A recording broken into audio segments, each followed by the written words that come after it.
Picture this.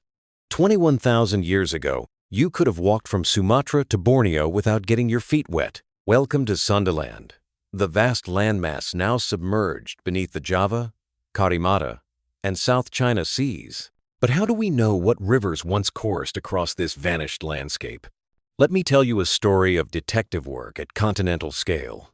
Using high-resolution bathymetric data like GEBCO 2025, which think of it as a super-precise underwater topographic map, we blend it with SRTM-V3, a radar-based dataset for dry land. By digitally stitching these together, scientists recreate the ancient topography, identifying where rivers once ran. Now, you might be thinking, surely this is guesswork. Not quite.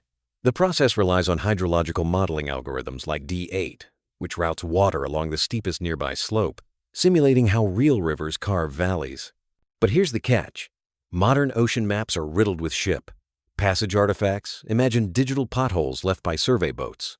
Researchers use filters, akin to Photoshop touch-ups, to erase these so that simulated rivers don't end up in the digital equivalent of a ditch. All this painstaking analysis reveals a hidden world, a network of 6 gigantic paleo-river systems and even a massive ancient lake in what's now the Gulf of Thailand. So, why does this matter?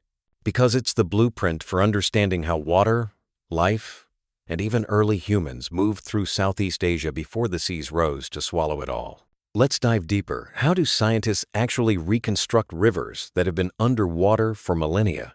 It starts with digital elevation models, or DIMs. Think of a DIM as a giant Lego landscape, each block representing elevation above or below sea level, combining bathymetry for the seafloor and topography for dry land. These models let us simulate where water would naturally flow. But the setup isn't simple. First, all data must align in the same geographic system, WGS84, a global GPS standard. Then comes the conflict, errors and artifacts. Ship passage artifacts, linear grooves left by passing survey ships, can trick the model into creating fake rivers. Here, scientists apply techniques like neighborhood median filtering, which is like smoothing out wrinkles in a digital bedsheet, to restore the terrain's true shape. You might ask, what about the rivers we see today? Excellent question. Researchers make sure modeled paleo channels connect smoothly with modern river mouths, ensuring genetic continuity. This means places like the Musi and Kapuas rivers in Sumatra and Borneo trace their history back to these ancient networks. Next, minimum thresholds are set. Only watersheds larger than 1,000 square kilometers and channels longer than 10 kilometers make the cut. This avoids clutter from ephemeral trickles and focuses on major arteries. The result? 6 regional river systems, including the famed Molengraaff River and the Gulf of Thailand Paleo-Lake, each validated by comparing against known sediment deposits and shoreline reconstructions. Here's the resolution. These digital reconstructions aren't perfect karst landscapes, and tectonic quirks introduce some uncertainty. Still, they give us the clearest window yet into Sundaland's fluvial architecture, showing the pathways for animals, plants, and people during the last deglaciation.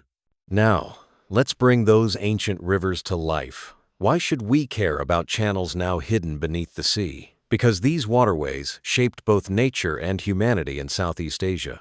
They acted as ecological corridors. Imagine highways for fish, plants, and even elephants linking what are now islands into one giant network.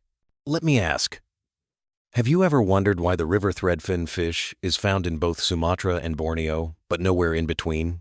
Genetic evidence points to ancient rivers like the Molengraaff connecting their habitats before Sundaland drowned, splitting populations as the seas rose, a textbook case of vicariance. Now, suppose you're an early human, 15,000 years ago. These rivers aren't just scenery, they're lifelines for migration, food, and travel. Rich alluvial soils along the Paleo-Kapuas and Gulf of Thailand would have supported proto-agricultural communities. As the shelf flooded, these river valleys became estuaries and bays, seamlessly transforming into new pathways for coastal settlement and eventually maritime exploration. Skeptical? Well, sediment cores from the Gulf of Thailand reveal a dramatic story, layers of freshwater lake deposits topped by brackish and marine sediments, mirroring the modeled transition from a vast paleo-lake to a shallow sea. This isn't just theory. It's corroborated by pollen, grain size, and fossil records. In the end, understanding Sundaland's lost rivers isn't just about geology. It's a lens into our biogeographical past, explaining the mosaic of species and cultures spread across Southeast Asia today. Reconstructing these ancient waterways lets us trace the routes of our ancestors, the origins of biodiversity, and the transformation of landscapes as sea levels rose, echoes of a world that, although drowned, still shapes the region's destiny.